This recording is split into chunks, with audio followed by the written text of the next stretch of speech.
다 함께 사도신경으로 신앙을 고백하겠습니다. 나는 전능하신 아버지 하나님, 천지의 창조주를 믿습니다. 나는 그의 유일하신 아들, 우리 주 예수 그리스도를 믿습니다. 그는 성령으로 잉태되어 동정녀 마리아에게서 나시고 본디오 빌라도에게 고난을 받아 십자가에 못 박혀 죽으시고 장사된 지 사흘 만에 죽은 자 가운데서 다시 살아나셨으며 하늘에 오르시어 전능하신 아버지 하나님 우편에 앉아 계시다가 거기로부터 살아있는 자와 죽은 자를 심판하러 오십니다. 나는 성령을 믿으며 거룩한 공교회와 성도의 교제와 죄를 용서받는 것과 몸의 부활과 영생을 믿습니다. 아멘.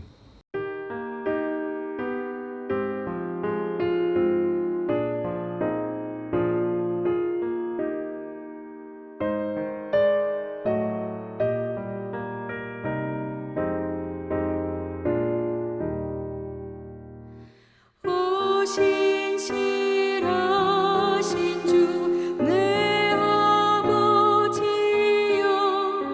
늘 함께 계시니 두려움 없네.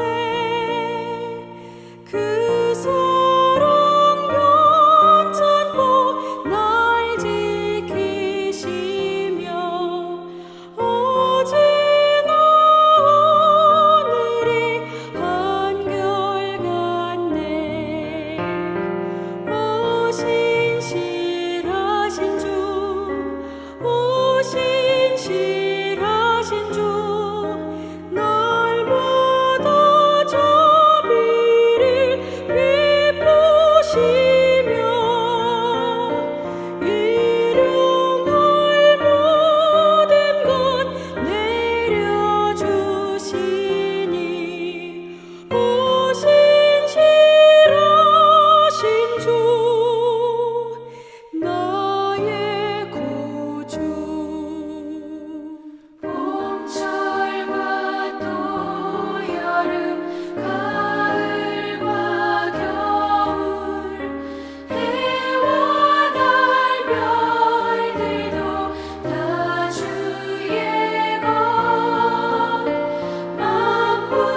우리의 길과 진리요 생명 되시는 주님,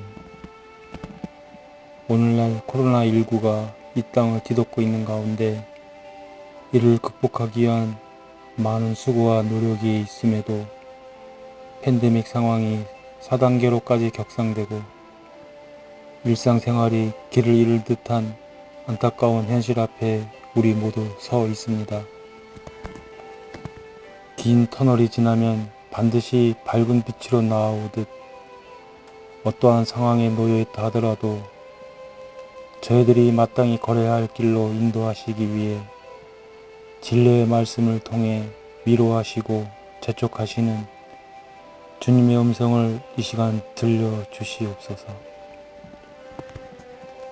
원컨대 저희들을 부르신 약수동교회 이 소망의 언덕이 기쁨의 성산으로 온전하게 하시고 새롭게 회복시키시어 주님의 영광 온 땅에 가득한 그날이 이르도록 주님 일하고 계심을 믿음으로 바라보게 하시옵소서. 숨쉬는 날 동안 모든 것을 참으며 모든 것을 믿으며 모든 것을 바라며 모든 것을 견딜 수 있도록 언제나 동행하시는 사랑의 주 예수 그리스도 이름으로 기도드립니다. 아멘.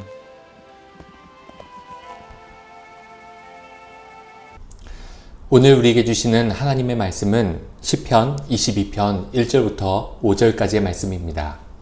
시편 22편 1절부터 5절까지의 말씀을 제가 봉독하겠습니다. 내 하나님이여, 내 하나님이여, 어찌 나를 버리셨나이까? 어찌 나를 멀리하여 돕지 아니하시오며 내 신음소리를 듣지 아니하시나이까? 내 하나님이여, 내가 낮에도 부르짖고 밤에도 잠잠하지 아니하오나 응답하지 아니하시나이다. 이스라엘의 찬송 중에 계시는 주여, 주는 거룩하시니이다. 우리 조상들이 주께 의뢰하였으므로 그들을 건지셨나이다. 그들이 주께 부르짖어 구원을 얻고 주께 의뢰하여 수치를 당하지 아니하였나이다. 아멘.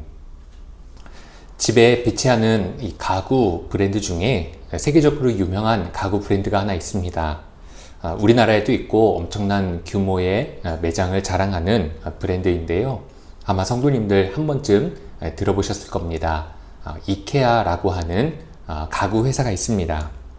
이 회사의 특징은 굉장히 큰 매장과 그리고 저렴한 이 가격으로 판매한다라는 것이 특징인데요.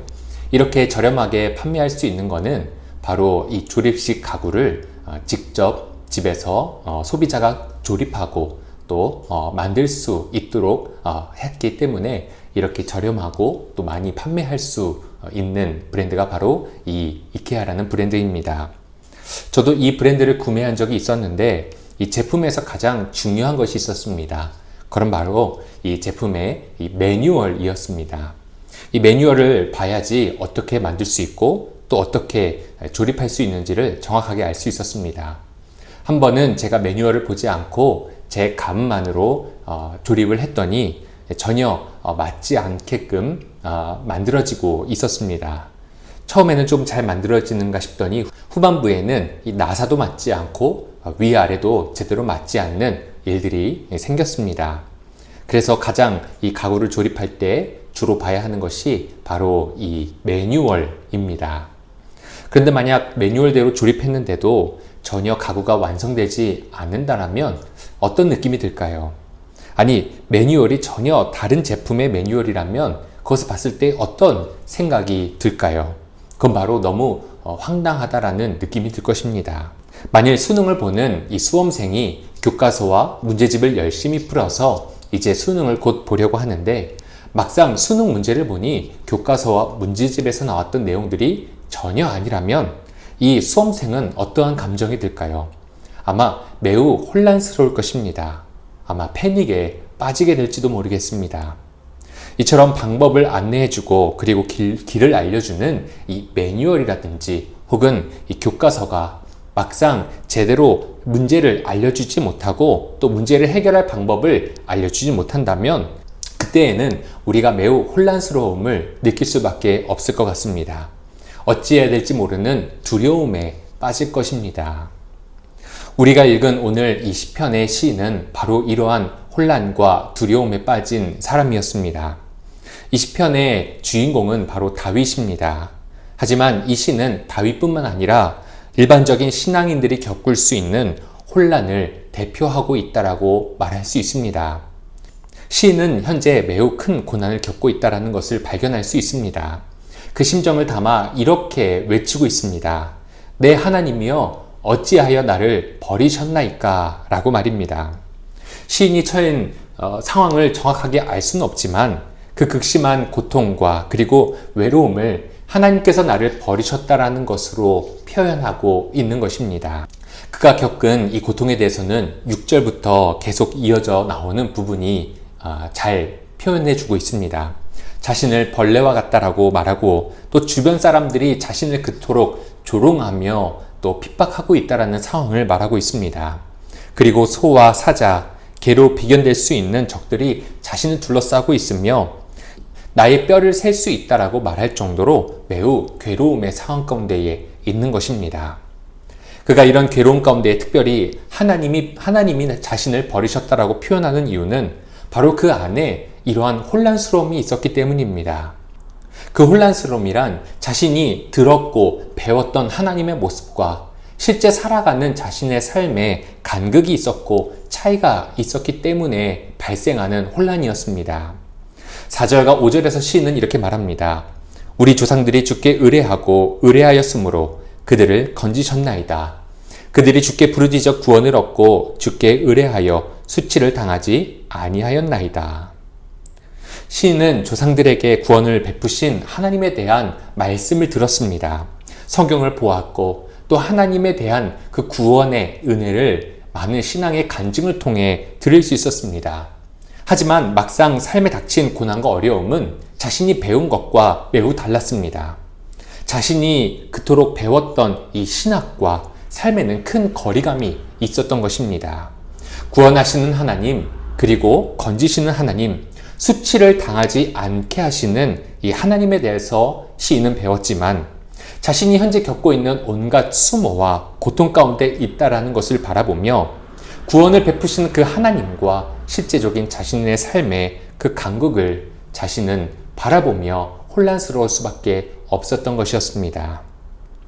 그런데 우리가 읽은 이 1절의 말씀, 하나님 왜 나를 버리셨나이까? 라고 하는 말씀은 어디서 많이 들어보지 않으셨나요? 바로 예수님께서 십자가에서 외치신 말씀이 바로 이 말씀을 인용하신 것입니다. 예수님께서 십자가에서 외치셨습니다. 엘리, 엘리 라마 사박다니. 이 말을 우리말로 번역하면 내 하나님이여 어찌하여 나를 버리셨나이까? 라고 하는 것을 우리는 잘 알고 있습니다. 예수님은 십자가에서 완전한 버림을 당하셨습니다. 온 인류의 죄를 대신 담당하셨기 때문에 하나님께 대하여 완전히 버림을 받으셨습니다. 동시에 예수님은 하나님께 버림받은 것 같은 그런 현실을 살고 있는 우리 모두의 삶의 외로움을 담당하셨습니다. 십자가에서 우리가 당하는 모든 삶의 고통과 외로움을 체휼하셨습니다. 그렇기에 우리의 모든 고통의 외로움, 그것을 담아 이렇게 외치신 것입니다. 어찌하여 나를 버리셨나이까? 라고 말입니다. 주님의 십자가에서 당하신 이러한 유기, 버림당함은 우리가 믿는 바와 현실의 간극이 너무 커서 받게 되는 마치 버림받은 것 같은 그런 감정과 현실을 대변해 주시고 또 그 체험을 직접 경험하신 것입니다. 하지만 예수님께서 그렇게 버림받으시고 죽으신 그 후에 일어나는 일은 무엇입니까? 바로 하나님께서 예수님을 친히 죽은 자 가운데서 살리셔서 부활하신 것이었습니다. 이 부활은 그냥 우연한 부활이 아니었습니다. 바로 약속하신 대로, 말씀하신 대로 이루어진 부활이었습니다. 마태복음 28장 6절에서 부활의 현장을 본 여인들에게 천사는 이렇게 말합니다. 그가 말씀하신 대로 살아나셨느니라. 그가 말씀하신 대로 살아나셨느니라. 비록 하나님으로부터 버림받은 것 같은 고통과 외로움 속의 죽음을 당하신 예수님이었지만 하나님은 말씀과 약속대로 예수님을 부활하게 하셔서 모든 만물의 주가 되게 하셨습니다. 그리고 부활의 첫 열매가 되게 하셨으며 마치 패배한 것 같은 그 모든 상황 가운데에 가장 큰 승리를 하게 하신 것입니다. 그래서 처음에 고통을 호소하던 시인은 후반부에 이렇게 고백합니다. 내가 주의 이름을 형제에게 선포하고 회중 가운데서 주를 찬송하리이다. 그는 공고한 자의 공고를 멸시하거나 싫어하지 아니하시며 그의 얼굴을 그에게서 숨기지 아니하시고 그가 울부짖을 때에 들으셨도다. 아멘. 사랑하는 성도 여러분, 우리도 시인과 동일하게 때로는 하나님과 큰 거리감을 느낄 때가 있습니다. 그 거리감이 너무나 멀어서 마치 하나님이 나를 버리신 것은 아닐까라는 생각이 들 만큼 외로움과 답답한 현실을 경험할지도 모르겠습니다. 그 이유는 바로 성경에서 구원하시는 하나님, 성경의 많은 인물들을 도우시고 또 구원하신 그 하나님과 실질적으로 내가 경험하는 내 삶의 수치와 외로움과 그 고통은 너무나 큰 차이가 있는 것처럼 보이기 때문입니다. 하지만 우리의 모든 좌절의 끝을 채율하신 주님께서 결국 약속과 말씀대로 부활하신 것처럼 하나님은 우리에게 늘 신실하심을 보여주십니다. 그래서 결국에는 우리를 통하여 찬양하게 만드십니다. 그 약속하신 것을 이루셔서 우리가 하나님께 영광 올리도록 결국 우리의 결말과 또 우리의 결과를 그렇게 만들어 주십니다. 오늘도 그 간극과 갈등 가운데 살아가고 계신 우리 성도 여러분, 오늘 우리가 함께 찬양한 것처럼 하나님은 신실한 하나님이심을 우리가 소망 가운데에 믿으실 수 있길 바랍니다. 약속한 것을 이루시는 하나님을 바라볼 수 있기를 원합니다. 때론 우리가 믿는 바와 우리의 실질적인 현실의 간극이 너무나 크다 하더라도 결국은 그 간극은 찬양으로 메워질 것입니다. 그날을 위해 오늘도 믿음으로 인내하며 믿음으로 버티며 믿음으로 소망을 굳건하게 하는 우리 모두가 되기를 주님의 이름으로 축복합니다. 함께 기도하겠습니다. 신실하신 하나님, 우리의 실질적인 삶과 그리고 우리가 배우고 말씀을 통해 보았던 그 하나님의 구원은 깊은 고통과 어두운 암흑 같은 우리의 삶 가운데에 너무나 큰 간극이 있는 것 같고 또 큰 차이가 있는 것처럼 보일 때도 있지만 하나님 주님께서는 말씀하신 대로 약속하신 대로 우리에게 승리를 주실 줄 믿습니다. 믿는 바대로 우리가 약속하신 것을 소망 가운데 붙드는 대로 우리 입술에 찬양이 가득하게 하실 줄 믿습니다. 오늘도 그 믿음과 소망으로 살아가게 하여 주시고 하나님이 마치 나를 버리신 것 같은 그 현실을 살아가는 우리 삶 가운데에도 오늘도 역사하여 주셔서 우리가 결국은 그 구원과 승리와 그 은혜의 길로 걸어갈 수 있도록 우리를 인도하여 주시옵소서. 이제는 우리 주 예수 그리스도의 은혜와 하나님의 사랑과 성령의 교통하심이 우리에게 구원을 베푸실 하나님을 믿으며 하나님께 버림받은 것 같은 고통의 현실 가운데서도 주님을 믿으며 우리를 승리케 하실 하나님을 붙들길 소망하는 우리 모든 성도들 머리 위에 이제로부터 영원까지 함께 하시기를 간절히 축원하옵나이다. 아멘.